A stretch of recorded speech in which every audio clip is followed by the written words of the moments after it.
All right, is this on? All right, it's on. What's up, everyone? This is Ray from the Ray Infinity Show. This episode is going to be a pretty special episode because I'm doing something that I've never done before, but I've been wanting to do it eventually. Is I'm going to be doing a collaboration today. He's a YouTuber. I hope a lot of you guys will go check him out right after this. Basically, he's based in Florida, from what I hear, and he's a huge Trump supporter, just like I am, and probably a lot of you guys. So let's bring him on right now. His name is Adam Francisco.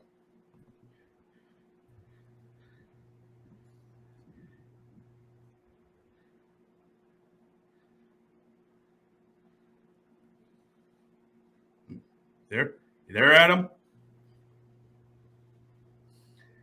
You there, Adam? Oh, I'm here. How you doing, man? Good. How you doing, Adam? How's it? Doing good. Thanks for having me today. I'm excited to finally chat with you about anything you want. An open book here today. Yeah. How's it going in Florida, man? It's good, man. Weather's beautiful, and we got our freedom down here as always. Where are you located? Iowa. Yeah. Oh, okay, cool. Iowa's pretty based. Yeah. I'm a country boy at heart, so yeah. Awesome. Yeah. You're based in Tampa, right? Well, I'm pretty close to Tampa, actually. I'm in Orlando, which is about an hour from Tampa. Okay. Yeah. I'm based in Cedar Rapids, Iowa. Very cool. Yeah. Well, nice to connect with you. Nice to connect with you. And I've actually been wanting to do this for a while, and I've also been wanting to do it with a lot of other people too. Just you're the first, so this was one is pretty special, man. Thanks for coming on. Yeah. Of course. Yeah. And also, one more thing before we get into it. That intro, that's the first time that I'm using it. Yeah. And awesome. It's always good to try new things on YouTube. Yeah. Well, this one is only going to be temporarily because I got one of my buddies who's a 3D modeler. He's going to be making like a full-on intro for me. Yeah. Oh, nice. That's going to be dope. Yeah. And like you see, it's you can clearly see has the triangle with the eye in the middle. I actually created that. I was literally just on my laptop right before I did the first episode. I literally just went into Google Photos and just made it like that. Literally. Nice. It was pretty fun. Yeah. And it's meant to be like an insult to the Illuminati because like, yeah. And also the blue on top of that adds that because of the Democrats. Oh, exactly. Yeah. That's their color. The color of the blue devils. Yeah. Yeah. I also got this here, but yeah. Ooh, very nice. I love that hat. Yep, and also I got a bunch of flags up in here. I love this one, and I pretty much love that one. Although I can't say what it says. Yeah, man, you got to be careful on YouTube with that kind of stuff. I can show it, but I can't say it. Right. Exactly. So basically, what I wanted to talk with you about first before we get into like the big topics and stuff like that, I messaged you and told you I wanted to talk about how I got red pilled and stuff like that because like apparently you did too, got red pilled as well, if I'm not mistaken. Yeah. Basically, like the thing was my entire life from when I was a kid, I was always raised by Democrats because my family is Democrats, pretty liberal, especially my mom and stuff like that. And literally as 2020 came along, when all this, the C-19 happened, you can't really mention that, but it started to like change my perception of a lot of things because like at first I was like, oh, I was with the media because at the time I actually believed what they said. And yeah, and yep. Yeah, and okay. And like literally for like was for like 6 months. And well, I believed them, and I can't believe I did, which I look foolish now. And when it got close to the election, actually got onto the election, I should say, my mistake. And then things happened. I'm not going to say what that was because this video will get pulled down, but we know. And basically, I was like, this doesn't make any sense because like we saw what happened before we all went to bed that night. You remember that, right? Because I clearly do. Yeah. And basically like after January 6th happened, that basically I went full on conservative all the way because like I saw that how the media was portraying this was terrible. Yeah, like literally like a lot of people were ratted out. Like I'm not sure if you heard this, but there were a bunch of stories of about teenagers that they ratted out their parents that were there on January 6th. If you didn't know, like Yeah, there was a kid that turned on his father and did some undercover recordings of his own father yeah, from yeah, January 6th, and now the man is facing a jail sentence. yeah. I heard about that from Michael Knowles. But there was also another one where basically like she turned her parents in on Twitter, basically because her parents beforehand told her that they thought it was dangerous to go to a BLM protest because it could get violent. And then she tweeted out saying with a photo of her parents there, a photo of on January 6th, basically saying, "You think you said it's too dangerous?" And yeah, and basically what happened was her parents kicked her out, and after that she set up a GoFundMe and raised like 40 grand off of it. So 40 grand, yeah, like that's more than your parents can provide. So might as well go with that, if I should be honest. Yeah. Hell yeah, got to get that money. Better than being an OnlyFans girl, right? Yeah. I was taught responsibility. Even though my parents are pretty liberal, they taught me responsibility. Yeah, I want to have kids one day, and Same here.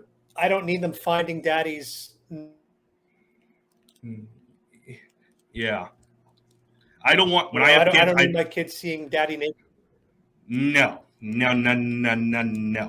Like when I have kids, they are going to be taught discipline. Like you may not believe in it, but I'm actually I would actually believe in strict parenting.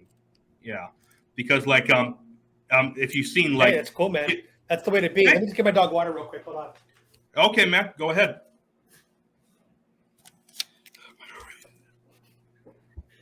Yeah, man, you got to be a strict parent these days because these kids are going to school and they're being brainwashed, they're being torn apart from their parents. I mean, the schools literally are trying to own their children. Yeah, because I think that we need to restore strong parents back into the country. Yeah. Also, like you remember back in the 80s, like whenever the parents would send their kids to like a college, they would like conservative parents. They sent their kids to college, and they came out liberal. These days, when when conservative parents send their kids to college, they come out extreme leftists with like purple hair in their head, and maybe even transgender now these days because that's on the rise like crazy. Yeah, I believe. Correct me if I'm wrong, but I believe it was 40 or 50% of Zoomers, which is Gen Z, believe that they are something of, forgot what the word is. Like, yeah, you know what I mean. Like, they're LGBT. I believe that's what it is. I could be wrong there, but yeah, I'll have to recheck that in later on. Yeah, there's a lot of deep psychology theories now about why this is happening in this country, and a lot of it has to do with it starts with critical race theory. And implanting the idea into these kids' heads that you're either the oppressed or the oppressor. Yeah. Now, if you're a straight white person, then you're considered to be privileged and the oppressor. So one of the fastest ways to be able to gain some oppression points is to identify as LGBTQIA+. I think it's LGBTQIA2S+. That's the actual acronym. I don't know. So you instantly gain a badge of oppression when you come out as a trans person. And what that's doing though is it's pushing a lot of kids who aren't actually trans into the trans community through propaganda. And what's happening is these kids are not actually becoming happier because ultimately they're not transgender. These are kids that are being pushed in a certain direction. And it's causing increases in suicide rates, drug usage, sex work, all these things. It's very damaging to the children. We got to protect the kids. Yeah. Like I'm half black, half white. So what am I? Am I oppressed or not? I don't know. You're only half oppressed. Yeah. If there was a meaning, which who knows where we're going. I don't know. But like, my view on this, like, this, a lot of people have been thinking about this started like after Biden got in office. It did not. It didn't even start under Obama. This has been a 90-year preparation. Because like if you can go up look at the names if you want to, like people like Antonio Gramsci or Solzhenitsyn or Yakuza, like these are people who realized that a communist revolution, a violent one, cannot happen in a country with Judaic Christian values and a strong, robust middle class. They knew that. So what do you have to do? You have to take over the culture. And to do that, you have to play the long game. Yep. Yeah, which something a lot of people don't know, Antonio Gramsci, he is actually known as the father of Marxism. Yeah, yeah, yeah. You can look this up if you want to. And basically, like, he had a lot of these radical ideas about, yeah. And he closely studied China and Russia and how each revolution happened over time. And he then looked at the U.S. and basically, like, he realized that people, at least back in the 30s and 40s, that they wouldn't fall for any of this crap. So yeah, so what they had to do was they had to slowly weave into the culture, like get into the schools, get into like the government and stuff like that. And basically, like, what happened was after that, we got to now, where basically, like, you can walk down like the street and like see a bunch of BLM or Antifa people waving some weird signs, like basically saying, America's a terrible country. If you're white, you're a racist. If you're black, you're oppressed. Like, yeah, like, I'm curious where we're going to be in like the next 10 or 20 years, if we get to there, to be honest. I mean, I predict that it's going to get worse before it gets better. You know, a lot of people say that we're in the middle of a civil war right now, that this is literally the starting of a civil war. And I truly do think when it comes to Trump 2024, right? Yeah. I look at it two ways. In one way, and I want to be careful what I say because this is YouTube, and I know that they're very strict. I know all the rules on YouTube. Yeah. But I also might edit. I'm also going to edit it out. Well, you won't have to, because I stay within the guidelines. It's a courtesy for you and me. I know exactly what I can say and can't say. Yeah. Okay. But on one hand, I feel like the Democrats are going to make it very difficult for the Republicans to win in 24. Yeah. I'm just going to leave it at that. You're allowed to say that.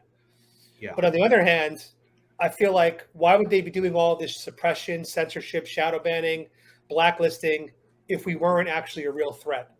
If we didn't really have a chance, why would they be putting all this effort in to block us and suppress us? So I really do think, based on everything I'm seeing, I think Trump is going to win in 2024. And I think they know it's coming. Yeah. And the problem is the liberals, they just can't handle it. And I'm afraid that while this country needs Trump to get back on track, it's going to cause that civil war that they're worried about. I think that could be the breaking point. Yeah, I want Trump back, but even I have to realize that if he does get back, and I'm positive he will, it's not going to solve everything, because like they're going to, as bad as we saw it has these last, was it 5 or 6 years, it's going to get much worse than that. Like, they're going to go even heavier than they have ever done. Like, yeah, it's going to be scorched earth. I know. Yeah, literally, like, it's going to be like like Yellowstone exploding. Yeah. Yeah. But it's exciting to be alive, and I've never seen a president in my lifetime that's so polarizing and so powerful. Yeah. And I think the one thing that Trump did is he awakened up an entire generation of people that just were apolitical. I didn't care about politics till Trump came along. Yeah. And then I realized the media was just unfairly abusing this man. Yeah. And I just felt it was my moral obligation and duty to kind of step up and use my voice. Now, you know, you're mixed race, you're black and white, and I'm Mexican American. Yeah. And there's this perception that people that look like you and me are supposed to be liberals and Democrats. Yeah. And so there's a lot of power. I mean, you being half black, I'm going to put you in the black community. Yeah. You know, 10% of black people vote Republican, just 10%. So automatically that gives you a very powerful positioning. You know, you stand out. And it's same for me. Most Mexicans hate Trump. You know, I was adopted at birth, though, by a Jewish family. So my upbringing wasn't a typical Mexican upbringing. But I'm still Mexican by blood. Yeah. But I've just been awakened to the nonsense of the Democrats. Well, being Mexican, and when you said like the vast majority of Mexicans hate Trump or Republicans, that's true in like California or like New York or something like that. Like Florida, as you saw this past election cycle, it went. I don't think 50% went for Trump, but it was a high percentage. And like the Latinos, Venezuelans and Cubans.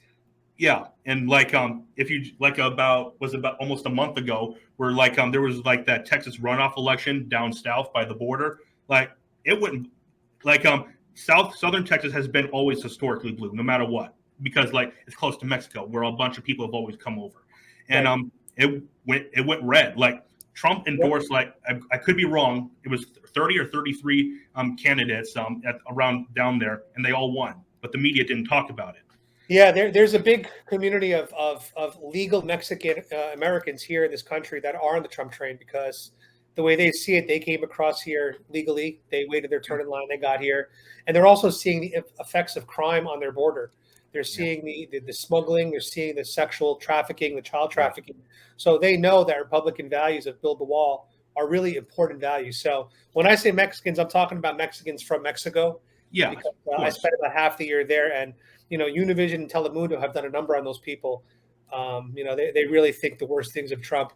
But when it comes to Mexican Americans, it's definitely more split evenly between your northern Mexican liberals and then your southern, kind of based, Mexicans. So there is a difference. But right now they're saying that Joe Biden is really losing the Latino vote across the country. Yeah. Nevada is one country right now, according to 2024 polling. Yeah. Nevada has swung 10 points in Trump's favor. So this is a state that went blue, and it's already 10 points back red. There's a lot of regret happening in this country. That's just the reality. So it's good news. Yeah. And with the border being wide open, I don't think the Democrats have realized it, but they've probably done a generation worth of damage because the Texas election proved it. In these Latino countries like Venezuela or Cuba or Mexico or a few others, basically in those countries, people, their houses, they have 10 or 15 foot walls around them to just keep them safe. And they know what it feels like to be truly oppressed. I believe it was Pitbull, for instance. It was last year or the year before where he tried to warn us they knows what oppression looks like, and it can easily happen here as it anywhere else. Yeah. Well, it's happening here every single day, and there's not a lot of systemic racism left in this country. There really isn't, because most systemic racism has been made illegal. Yeah. Especially when it comes to housing discrimination, job discrimination. As a matter of fact, I would argue today, if you click Black or Mexican or gay on your application, you're probably going to get the job nowadays in America because of this push for diversity. So as a matter of fact, we're living in a very anti-racist kind of time right now, which I think is good. However, with that said, if there is systemic racism left, a lot of it comes down to the Democratic policies. The Democrats themselves are the ones that are creating systemic racism, such as Joe Biden's 1994 crime bill, which, whether or not that was his goal or not, it ended up criminalizing a lot of black men, putting them in jail. And it took a lot of black men out of the household, out of the home. So you want to talk about damaging effects? You vote for the Democrats, as I like to say, you actually vote for systemic racism. And, the problem is the Democrats hide behind beautiful sounding words and feelings and emotions and empathy. And, we're here for the people. Yeah. But ultimately their policies are hurting the people. And it's keeping these people stuck in place on a treadmill.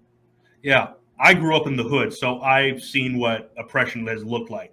And when and eventually got out of it, I've moved around a lot. Well, because as a kid, my mom always moved around, so I always had to go with her. And and when it came to up till 2020, I was always liberal, very liberal, and occasionally leftist. Occasionally, though.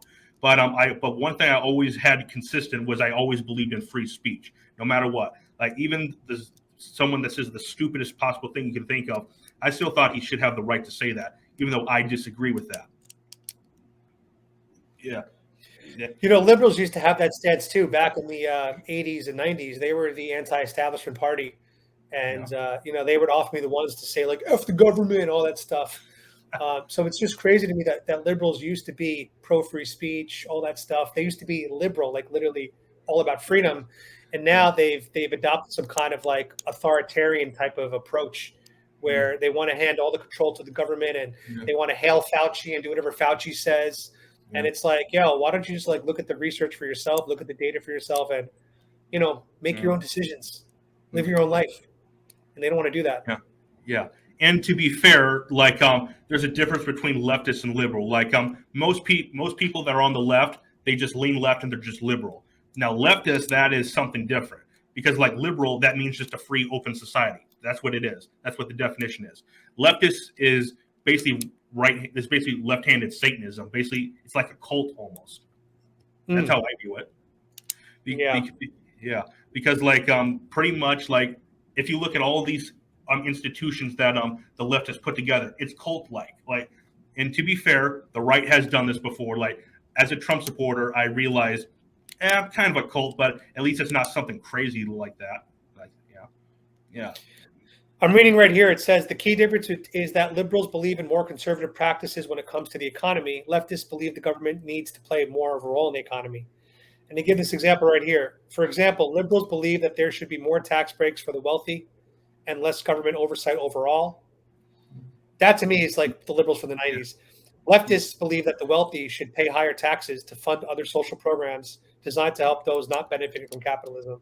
And to me, I would say that that is actually a liberal view as well today. So I think what we're describing is more the traditional sense of liberals versus leftists.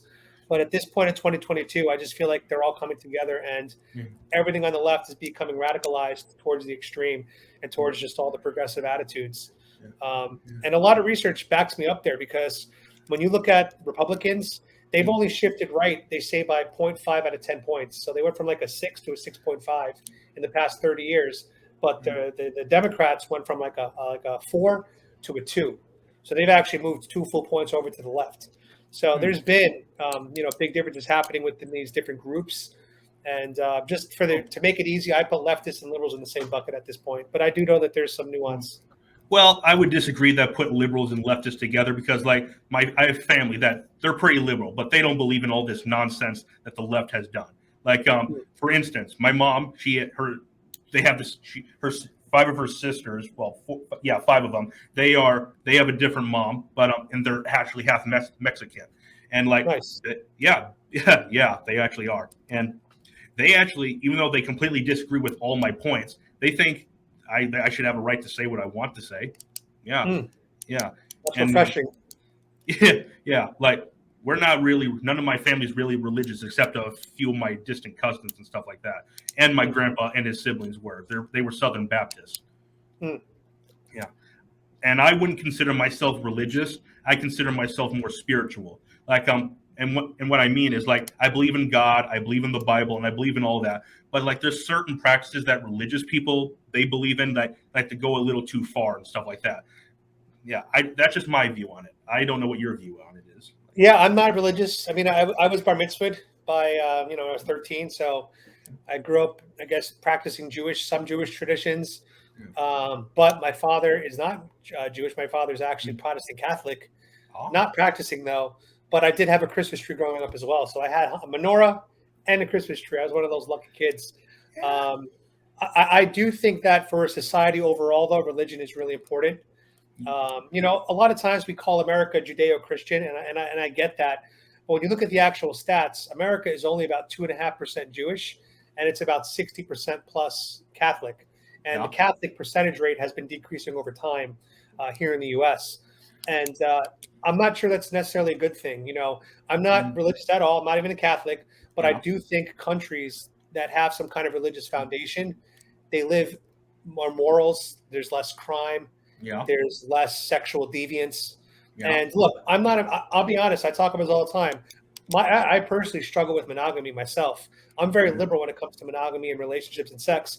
Me too. Yeah. So I like having that open, free thing. I don't think monogamy is natural to biology. That's where I'm coming from. But I don't think that all society should be like that. I think that if most society is family oriented, then you can have a percentage of the deviance that might get a little bit crazy, on the weekends. That's reasonable. But right now, it just seems to me that all the young generation is all heading over to OnlyFans. And it's just normalizing transactional sex. And it's completely destroyed dating in America. Yeah. Like, I'm not sure if you know about this, but I read there was a study that I read is that, like, for the last 100 years, every generation has been getting more and more progressive to the left. But from the studies that I've read from Zoomers, like, it's the first generation in 100 years to be a teeny bit more conservative for the first time. And basically, how I interpreted that is, like, this is the thing that I heard from I believe it was on Tim Pool's podcast.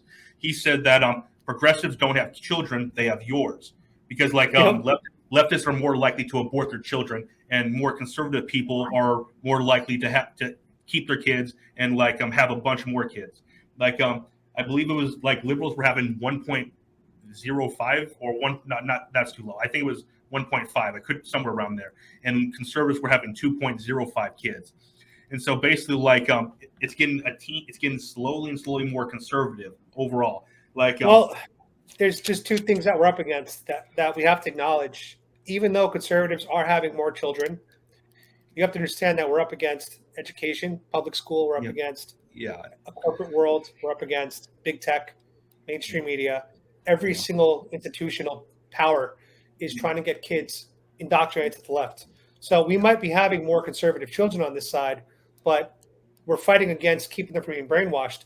And then, secondly, the Democrats are all about open borders. It's voter Yeah. replacement theory. So Yeah. you lose voters to children, but meanwhile you're brainwashing a large percentage of them. yeah, You're making the conservative kids feel like outcasts. You're demonizing them. You're putting CRT and gender Yeah. theory into their heads. And then guess what? You're going to Mexico and saying, hey, 15,000 Haitians under the bridge, come on into the Yeah. country in the dark of the night. yeah, And Okay. they're all going to be voting for Democrats, most of them, because they're getting handouts from our government. yeah. And like and to the point where like conservatives are having more kids.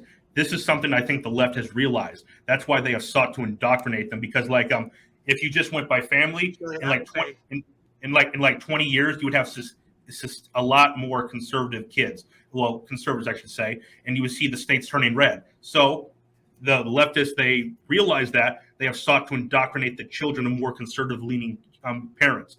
And basically, like if the leftists they get their way with critical race theory and stuff like that, then you would see the kids of conservatives becoming leftists, and they would continue to expand their ideology.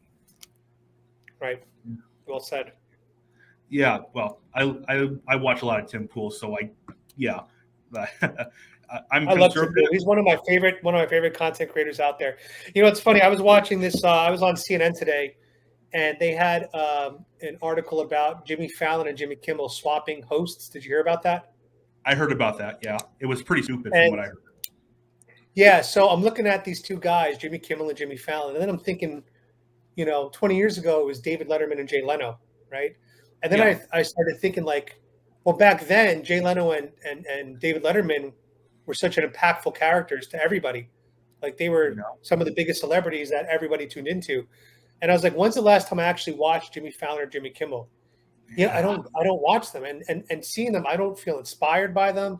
I don't care. I don't idolize them. But then I turn on Tim Pool, who probably gets better ratings at this point, and I'm inspired by him. I fanboy him. And it's just amazing that essentially he's a guy in his living room with the same setup I have right now.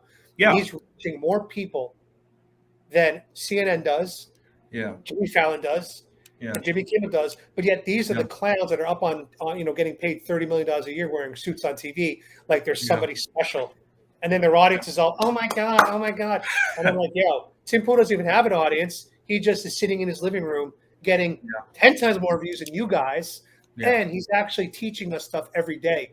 I learn something every day from Tim Pool. Yeah, like Tim Pool, he's actually one of my heroes. Actually, my biggest one is obviously Joe Rogan, no question there. I'm also a big fan of Ben Shapiro. He's actually one of the people that got me started to red pill me. It's like me too. Ben Shapiro and Officer Tatum. Yeah, I like Tatum. He's a cool guy. But like it first started when I watched Joe Rogan because like before I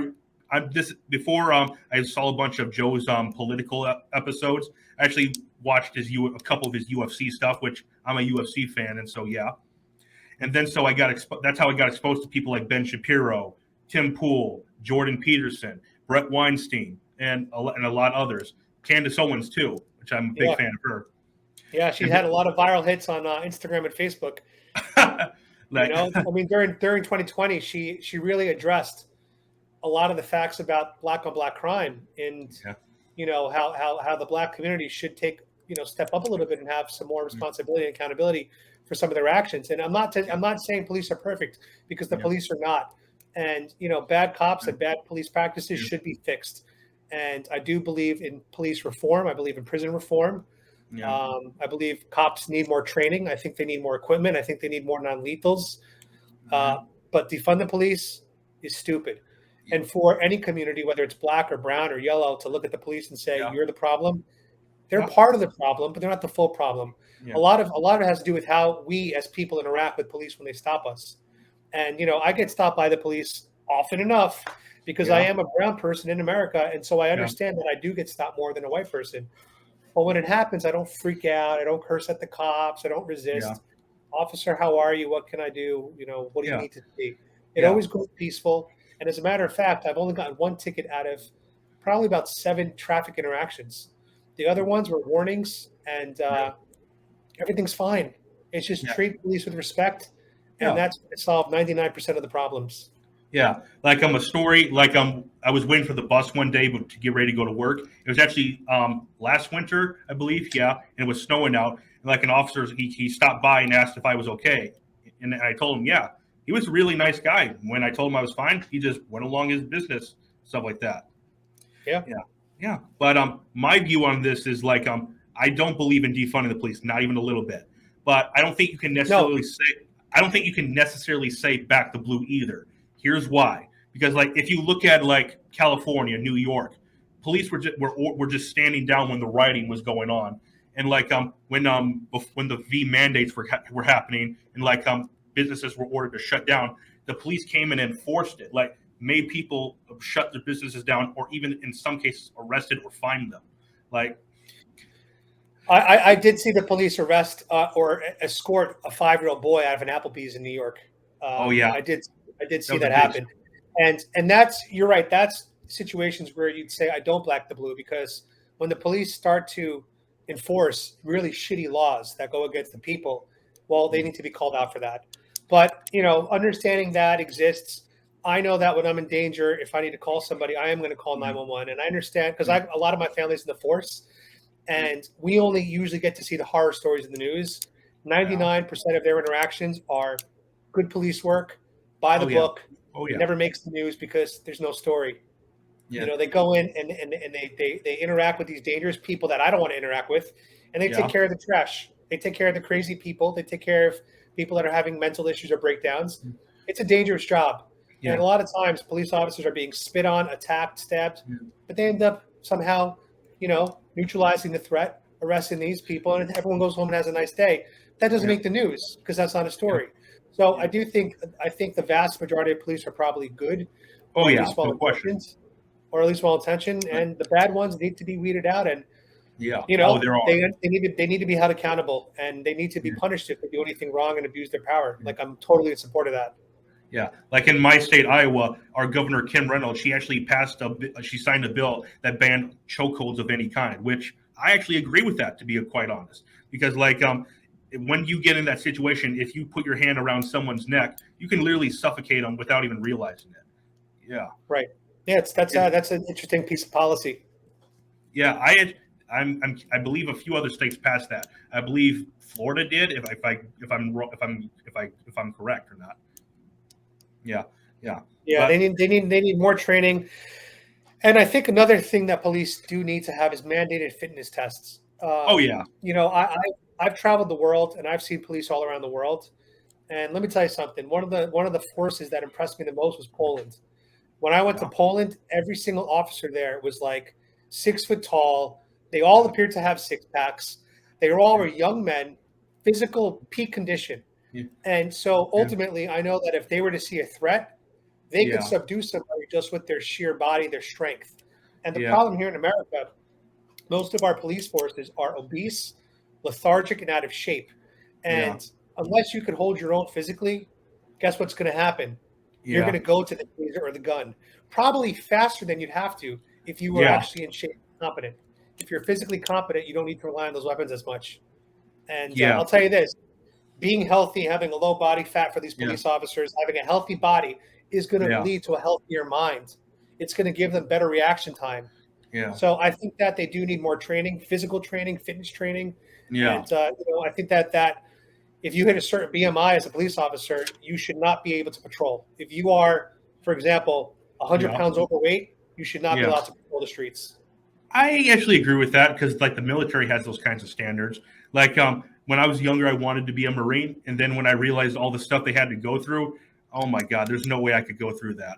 Yeah. Right. But that's the thing. You don't want to have lethargic, slow people in your force. You just don't Yeah. want it. Well, I agree. I completely agree. Yeah. Yeah. And like being a Marine was actually one of my dreams because it was something my grandpa was. But Thank you and for the then service to your grandfather. yeah, he passed away in '92. Yeah. But thanks. Yeah. Yeah. I'll let my grandma know. He's a patriot at heart, man. He'll always be a patriot for the country. So I Yeah.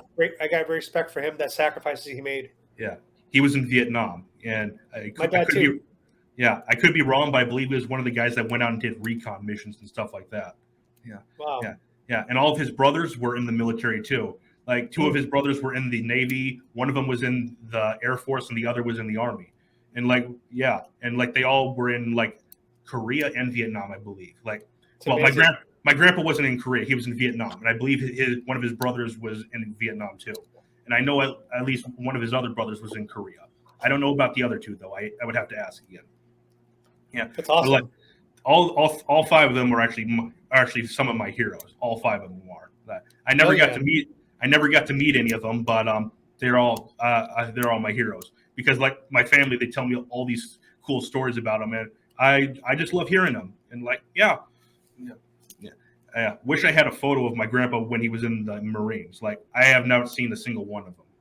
Yeah, yeah. That's but good I do that you have have that bloodline though of military patriot fighters. I love that, and that's probably a little bit why you're doing what you're doing now, because in a weird way we're also fighting a battle too online. You know, we're sacrificing by putting our thoughts out there on the internet. I mean, half the country hates us and wants us dead, or they want us in gulags. So I always tell people we're fighting a different kind of battle. You know, don't thank me for the service, but understand that me putting on a MAGA hat and you putting on the "Don't Tread on Me" flag behind you and coming out like this, you will get death threats, my man. I don't know if you've got any death threats yet. No, I haven't. They're coming. In Yeah. 2020, I got a handful of them in 2020, and it's scary. It's scary at first when you hear them, especially when you're live on a stream and they're like, "I'm coming to kill you right now." Yeah. You're like, "Oh shit!" But ultimately, these are just punks. That's what I realized. They're just punks. Well, first, this thing actually isn't live. I'm just recording it right now. Then tomorrow, I'm going to upload it because that's how I prefer. I haven't done a live yet, but I will eventually. Like back to that. Live is. I'll tell you why live is fun. The only reason why live is fun is for audience interaction in real time, because they get to come on, ask questions, and then for you, the benefit is you get more super chats. When you do live streams, you're more likely to get super chats. But right now, I think your channel's not eligible yet. It's not. 10,000 subscribers. No. But when you get there, you'll want to do live chats a lot. Yeah. Well, considering this year's going to be midterms, I'm actually going to be doing a live on that day, like pretty much for the entire day, just so I can go over everything that's going on. That's going to be awesome. Yeah, I'm going to invite a few people on. That's dope. Yeah, if you want to come on, either that you can too. Yeah. Yeah, bro. Shoot me a link and I'll hop on for a little bit. We could do a lot of collabs. Yeah. I plan because my next week episode, the episode next week is also going to be a collab. The guy is actually a real estate agent who operates in Dallas, Texas, and I found him because I watched his channel, and yeah. And by the way, that's awesome.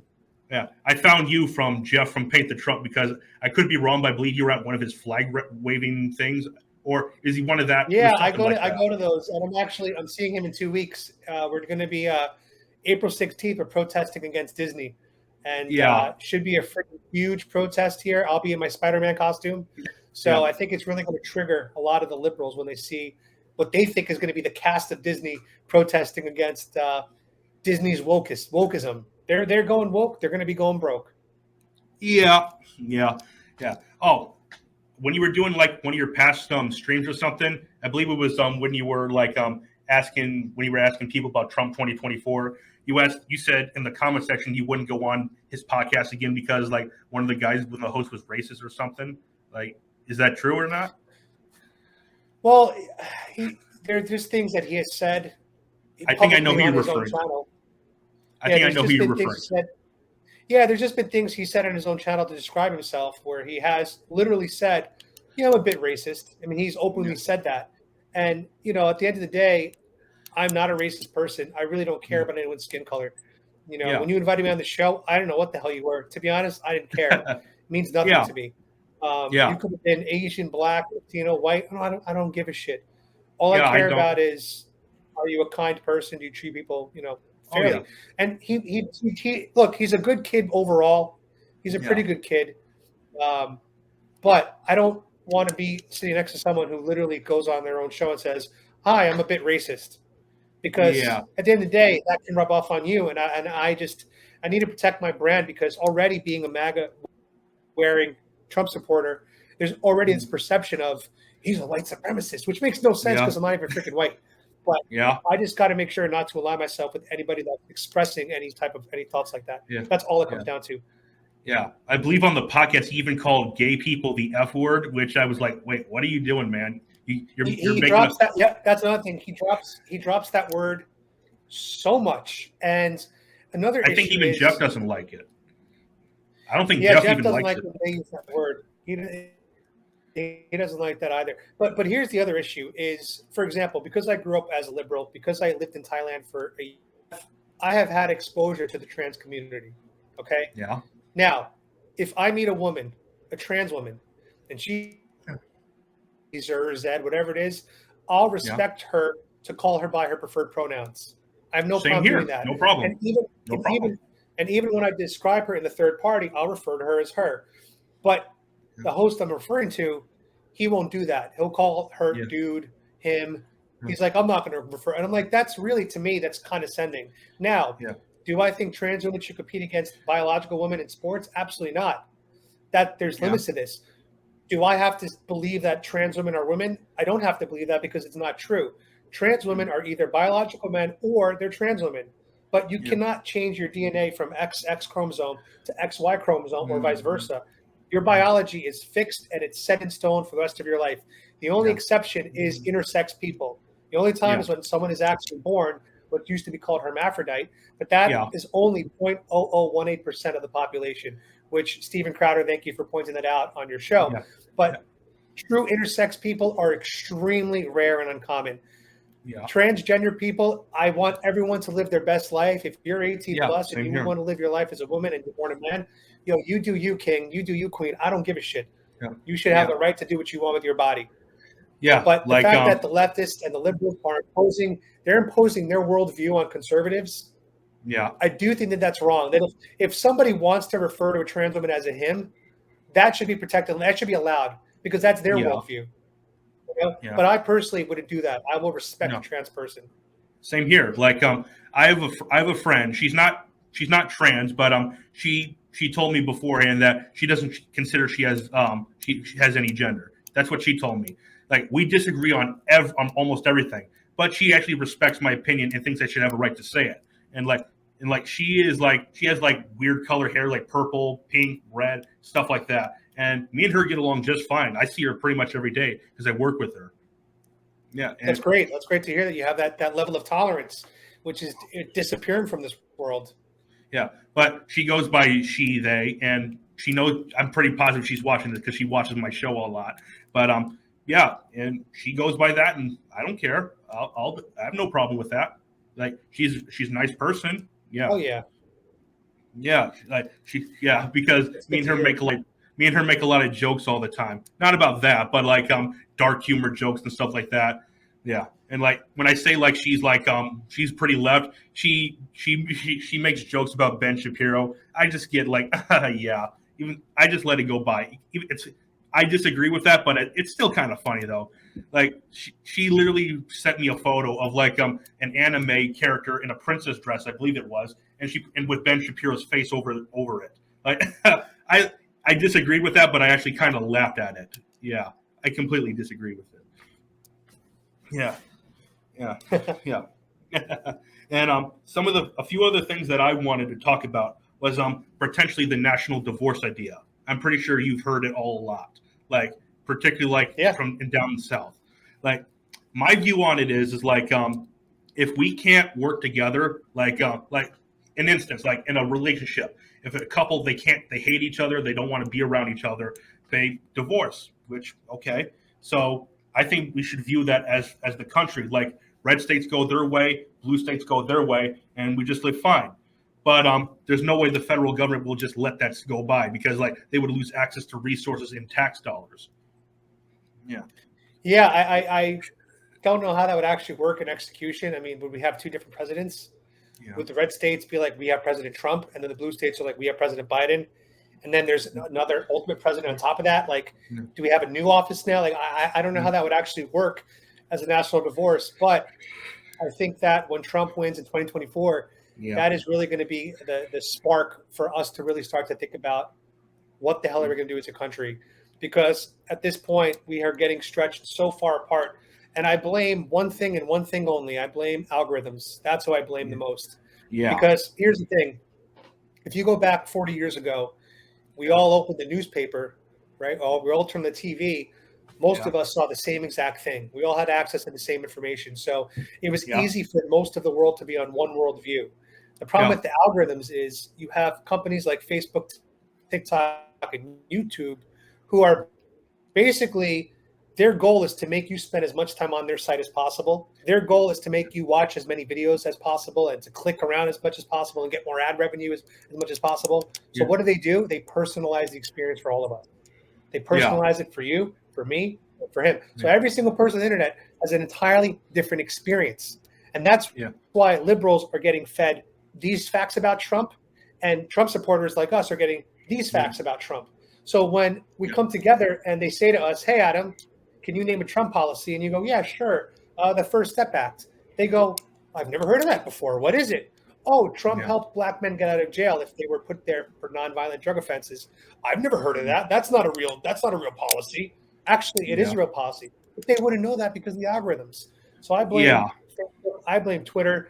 And as a matter of fact, Jack Dorsey, the previous CEO of Twitter, he just came out last week saying that he takes a lot of blame for what's happened to the internet. As soon as he threw Trump off the internet and allowed the Taliban to stay on, that's when I said, bro, we are in a dark spot, man. Yeah. Well, I believe it started like after the 2016 election, because after Trump won, after everyone counted him out, everyone thought Hillary would win, no question. And when Trump won, the media went and attacked Mark Zuckerberg and Jack Dorsey because they said, like, you allowed Trump to bypass the media and go straight to the people. This is your fault. You guys created these platforms, so we need to start going hammering after you too, because like the media, they're not held to the same regulations. Well, I should rephrase that. The media, they have like their own bias and stuff like that. At the time, social media, they didn't really have that, and so now social media has now come under that bubble now. Yeah.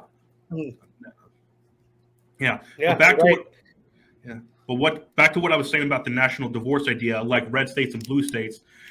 There's no actual real way to split the country up into two, but like there could be like 5 different regions. Like there was a book like 40 years ago, I believe it was called The 9 Nations of North America. Basically, like it took every country in North America, Canada, the US, Cuba, and everywhere else down there, and basically like divided it into 9 nations. Like I'm trying to remember, I don't remember exactly what each nation was called, but like it took parts of Canada. Got it. Oh yeah, there you go. Empty Quarter, Ecotopia, Mex-America, Breadbasket, Quebec, New England, the Foundry, Dixie, and the Islands. Yeah, I haven't read the book, but I heard about it, and I heard like a few things about it, and basically like the way it's divided up is like each area like produces like. The Midwest and part of Canada is called the breadbaskets, I believe. I could be wrong. Is that what it is? Yeah. And basically, like, could we? I don't think we could see like all these countries breaking up like that. I don't buy that. But I could buy like the U.S. only doing it, and like California and Oregon and Washington, they can go create their own little thing. Texas, Arizona, New Mexico, Utah, Colorado, and like Louisiana can go do their thing. You guys in Florida and a few others like Georgia and South Carolina can go do your thing. And obviously New York, we know that entire area. I don't even want to get started on that. I got to look at that book up a little bit more. I want to look into that. Yeah. And this is something that I heard about the national divorce idea, and it's actually a fair point, is that the moment it happens, if it does happen, whether it's peaceful or not, that means China is going to come into play immediately. China and Russia. And like one of the theories that I heard from this guy, I forgot who he was, but he says that he says that he thinks the national divorce is a stupid idea because like if it happens, the left would side with China and Russia to destroy what's left of America. And I can actually see that happening, but I don't think we would just let that happen, because here's why. Texas, for instance, I think they would take the military in the second, at least a giant bunch of it, because like SpaceX is there, they have the resources, they have their own what is it? I believe their own power plant. Could that be wrong? Their own supply source. Yeah, and I think they would do fine. Now, and this is also another point that leftists make about the national divorce idea, is that red states would go under the moment it happens because blue states supply all their tax dollars and stuff like that. Okay, yeah, you supply healthcare and tax dollars, but we supply your food. So where are you going to get that?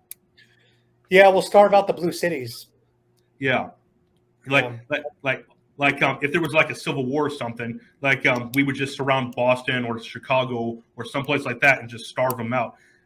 Yeah, because those people would be lost. You take these city people with their salad bowls and their, coffee to go from Starbucks every day. You put them in the wilderness, they're lost as hell. They're not self-sufficient people.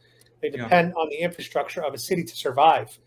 So in the Civil War, it's the farmers that are going to have the huge advantage. Most people I know that live on farmlands, they all own, they all each have 5 to 10 weapons, guns.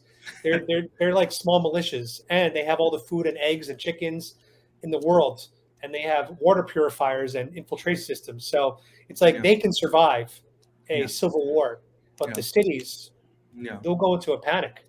And here's another interesting thing a lot of people don't talk about is there's actually really no blue states outside of maybe California, but there's actually in New York, of course. There's no actual really blue states. There's only red states with blue cities in them.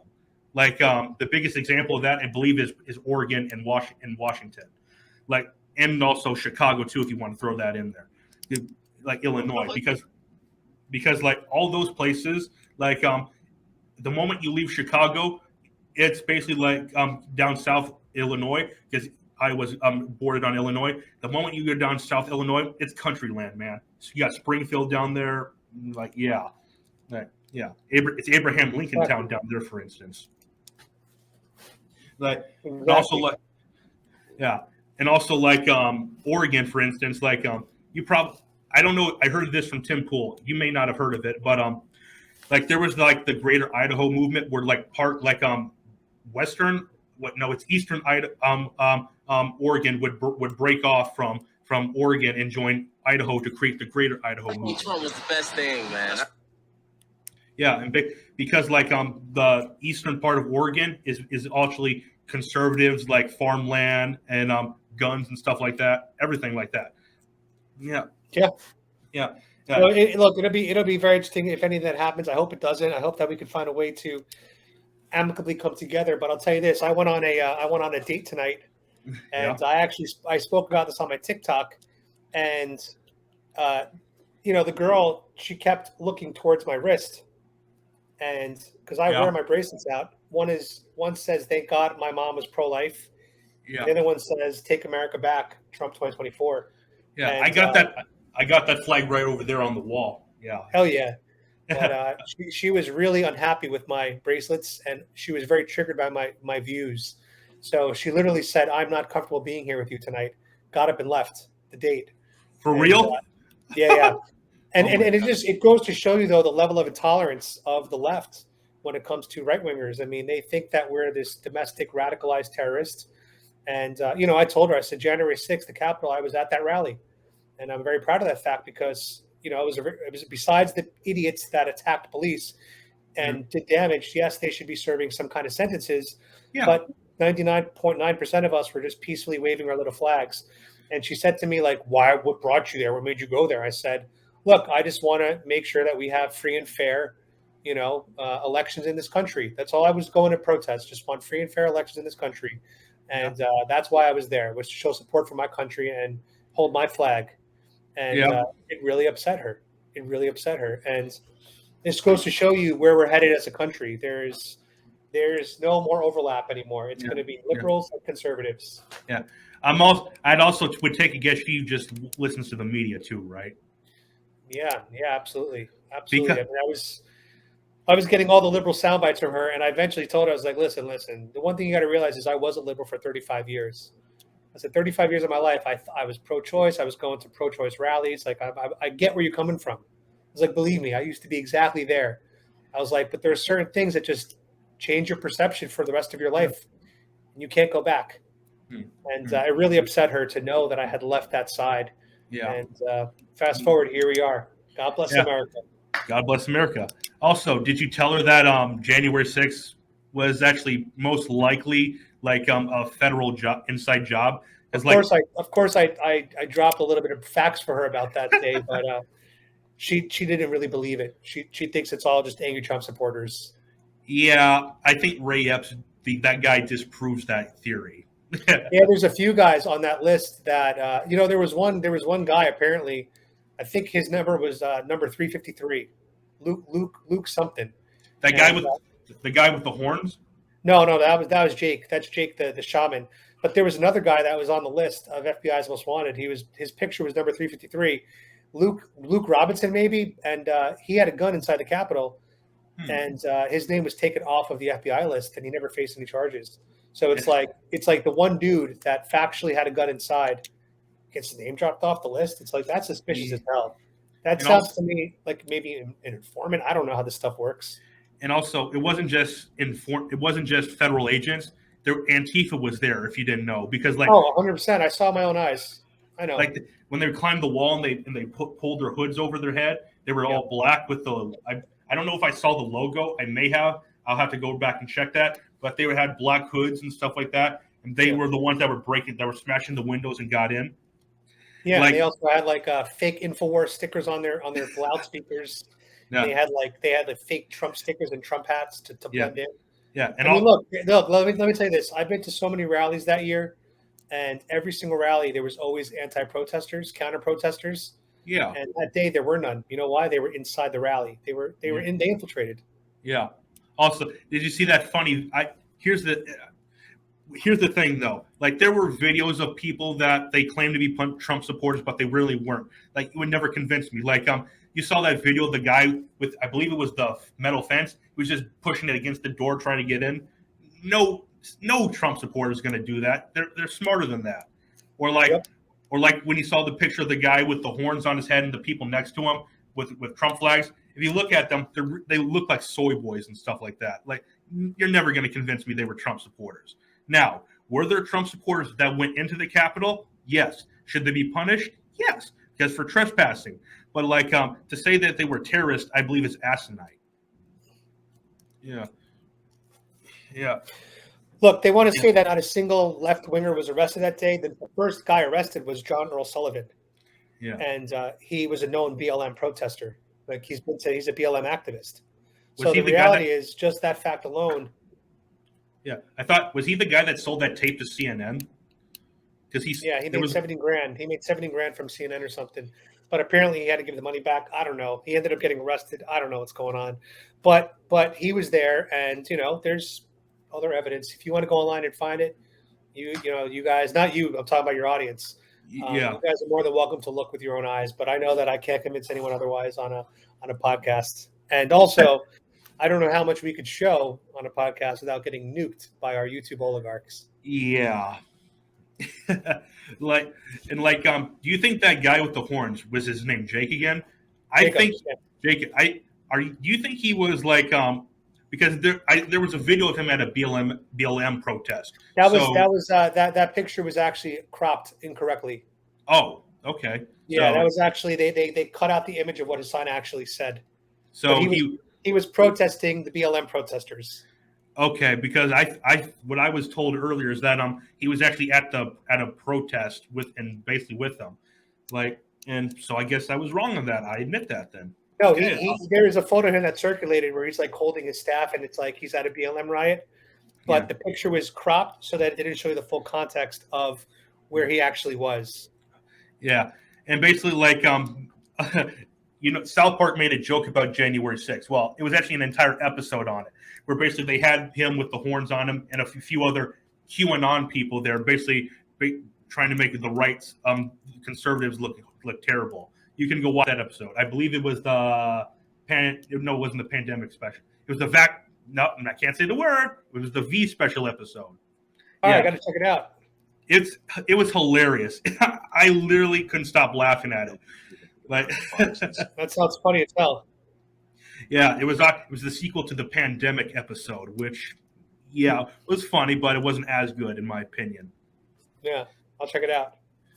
Yeah, yeah, and like I actually on the day of January 6th, I was actually working on that day. Me and my coworkers were actually watching it on the news, like on our phones while we were working, and basically like we were all. I was like, "What's going on up there?" I don't really know that, like because then there were photos that circulated of like Secret Service men like having pointing their guns at the door and stuff something like that, where the people were banging on it trying to get in. Yeah, and then you have Crazy someone day, like man. That was a crazy day. Scary shit. yeah, and because like I know people, friends, and even family who said Trump incited that riot and he was responsible for it. I watched the speech. If you look at the time on it, they were actually storming the Capitol before Trump was even done speaking, and basically like Yep. towards the end of the speech, he told them that they should walk over there and peacefully protest and make their voices heard, which He said yeah. peacefully and patriotically. Yes, and and yeah, and so yeah, like I'm a huge Joe Rogan fan, but he talked about that speech about that speech, and I don't know if Spotify made him say it or not or something like that, or if it was he was doing something for the guest because the guest was actually a leftist on that night.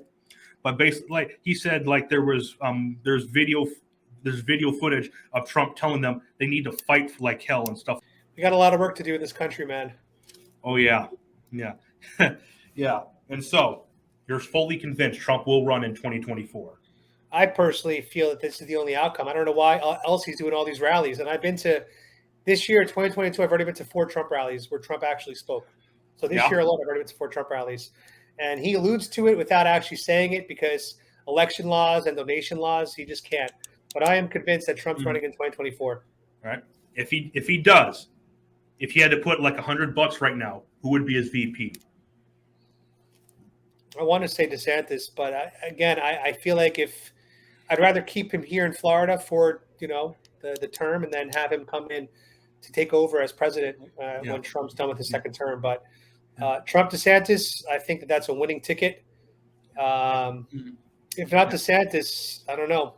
Yeah, I have two perspectives on that, and basically like you have to put the two big dogs together. There's no way they can lose, or like if you don't put them together, just have Trump run and have someone else be his VP. It keeps Florida red because like this is just my view on it. It's like I think Florida became red because of DeSantis, and I don't think it was Republicans. It was DeSantis. He was the reason why, and like if he leaves, that immediately like. The possibility of a Democrat governor being put there in Florida goes up dramatically.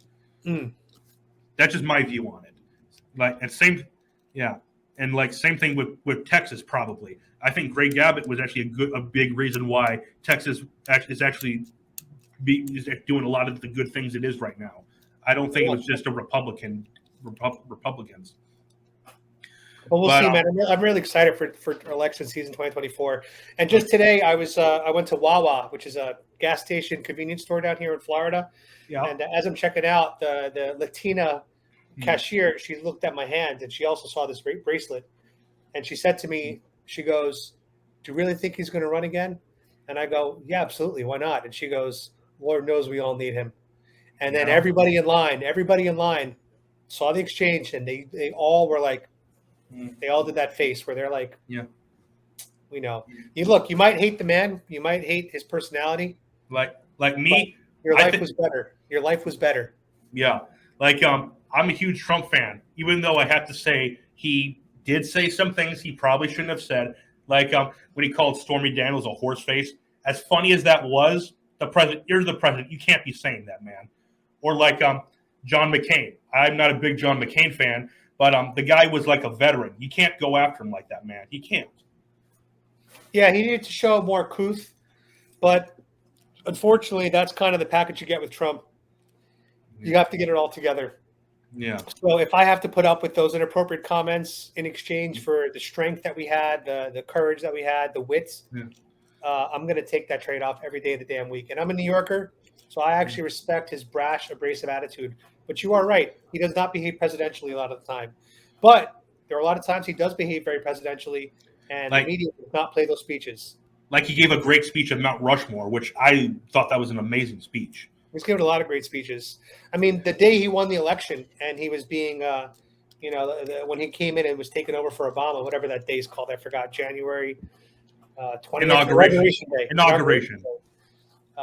He literally said, "Today we hand the country, the keys to the country, back to you, the people."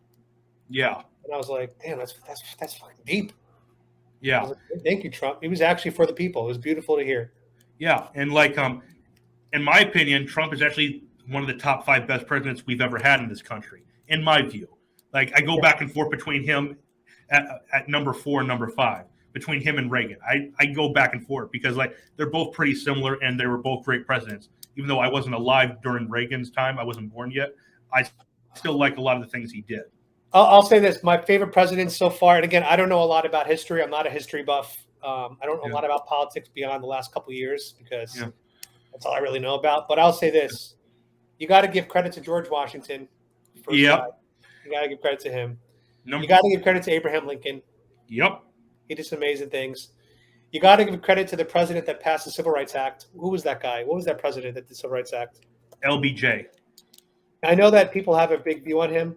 I don't like him, actually. A lot of people don't like him, and I get that. But I do acknowledge that I couldn't stand a lot of things he did, but I did acknowledge that he did have a bright spot, a sole bright spot, and that was the Civil Rights Act. But that was correct. it. Now I understand that he actually was a bit of a racist himself, which he had to be pressured into making this decision. Apparently, from what I've heard. You'll never convince me he willingly did that. I don't think he really had much of a choice. Right. He might not be a good man, but I got to just say, you got to give credit where credit's due. And when you pass such a powerful piece of legislation, such as anti-discrimination, hey, man, that's a big bill. So he might not go in my top 5, but that policy has to go into the top 5 list. So let's pull out that policy. So George Washington, Abraham Lincoln, the Civil Rights Act, and Trump are going to be my top 4. Here's my top 5: Washington, Lincoln, Jefferson, Reagan, Trump. Yeah, I need to know. I know that Reagan invented the "Make America Great Again." Yeah. So I got to give him credit for that. Yeah. But I don't know enough about him really to put him on my list. Yeah. But it seems he's well liked by the right. And then also there's a few others that come after them, like obviously JFK. I'm a huge JFK fan. I'm also a Calvin Coolidge fan. You probably don't know a whole lot about him. No. But like something about Calvin Coolidge, he's the only president to ever shrink the government. He literally was the only president out of them all. And he was given the nickname Silent Cal because he was the only president that realized that the job of the presidency should not be a major factor in your life. And like there was a funny story about him where basically like a reporter came up to him and said, "Mr. President, I just made a bet with someone that can make you say more than 2 words." And his reply was, "You lose." That's pretty funny. Yeah, that's pretty savage, man. I would have loved for JFK and JFK Jr. to have been presidents for full terms. Yeah. I think I would have loved to see that. Now I'm not a QAnon follower. I want to be clear. I don't think that JFK is returning from that he's going to come back as the. I personally don't believe it, but because I've heard that theory, I'm sure you've heard it too. Oh yeah, I think that it would have been really awesome to have him, and he was in line in path to become a politician at one point in his life. Yeah, it's not flat earth level. He was a good-looking man. He was a good-looking man. Let me just say that. Yeah, it's not flat earth level stupidity, but it's pure stupidity. Yeah. Yeah. Also, JFK, something that a lot of people don't realize about him, he was actually one of the elites. And the thing was, he just went against it all. And that's why they took him out, because he was going to expose all of them. Yeah. Yeah. Like crazy. There was that epic speech he did about secret societies, because like he was actually one of them. He was part of them, and he was going to expose them all, and that's why they took him out. Like a lot of the ideas that he had were like he wanted to get rid of the CIA and the FBI. He wanted to get rid of the NSA, which that would have actually been the best thing. And he also wanted to get rid of the Federal Reserve. Yeah. That was actually a lot of those were actually a lot of good things that would have radically changed the country. And the elites hated that, so that's why they took him out. And same thing with his brother, Bobby Kennedy. He was going to go. He was actually going against them, and they took him out too. Yeah. Oh, and also another reason why JFK was taken out was, you can look it up right now if you want to, Operation Northwoods. And basically what that was, was with Operation Northwoods. Basically what it was I see it. was that they were actually, it was vetoed by Kennedy. Basically they were actually going to have like a jetliner be blown up in Tonnaquano Bay. I forgot how you say it. And they were actually going to arm Cubans beforehand and blame it on the Cubans. It was going to be used to get everyone excited to go to war with Cuba. And JFK vetoed it. Like, when you have stuff like that, like you're actually going to use a false flag operation, you just expose yourselves. Yeah. Well, think about all the shit that we'll never know about. All the lovely things that these elites are doing to us that we don't know about. Yeah. Speaking of the elites, I have a little this here. Nice. Yeah, I bought that. Nice. That book is crazy. Actually, it was actually released by Klaus Schwab himself. He wrote it and released it. Oh God. That you can actually order this book. Like, it's scary actually. I can imagine. Yeah, like and on my podcast, I go on long rants on Klaus Schwab and Bill Gates. Long rants. Yeah, like it's hard to get away with that, but I still go with it anyway because, like, yeah, I'm just going full on board. Yeah, I got to check that book out. Hey, listen, man, I really loved talking to you tonight. This was a really great exchange. We hit so many topics tonight. Oh yeah, and, that's why I love coming on podcasts, because you never know where the conversation is going to go. Yeah, and, yeah. I want to thank you for inviting me as one of your first guests on your new collaboration thing. No, you actually are the first guest. Thank you so much. I love that. I appreciate that, guys. You're welcome. We got to do this again eventually. Hell yeah, man. And then maybe we'll have you on our show as well one day, the TNA show, because we do podcasts too. Yeah, I watch you guys every now and then. Just so your audience knows where to find me, if you guys want to look at my content, I'm most active on YouTube, Adam Francisco, Rumble, Adam Francisco, Instagram, Adam Francisco, Truth Social, Adam Francisco, and then TikTok, Adam Francisco, TikTok too. So find me everywhere, guys. Just type my name in, and I will see you there. Yeah, I'm gonna post the link to your channel in the description below, so everyone knows where to go. And Thank you, man. I appreciate that. Yeah. Also, you can upload this to tomorrow if you want to. Like, cool. just do it in the afternoon, because I'm gonna post this around 9 a.m. when I get up tomorrow. Sounds good, man. Yeah, because I have a set schedule when I like to post my videos. Awesome. Well, thank you again, Ray. I really appreciate it. Yeah, and and one more thing, when the midterms come around this year, hope to see you come on the live stream then. Hell yeah, man. Thanks so much, man. You're welcome. You have a nice day, Adam. And you too, brother. I'll talk to you soon. Talk to you soon. All right, guys. This is actually the longest episode I've ever done before. And we're actually going to do a lot more of these eventually. And so, yeah. I'm Mr. Ray Infinity. You can call me Ray. And this is the Ray Infinity Show. Oh, before that, you can catch me. You can subscribe to my channel, like and share, and turn on notifications.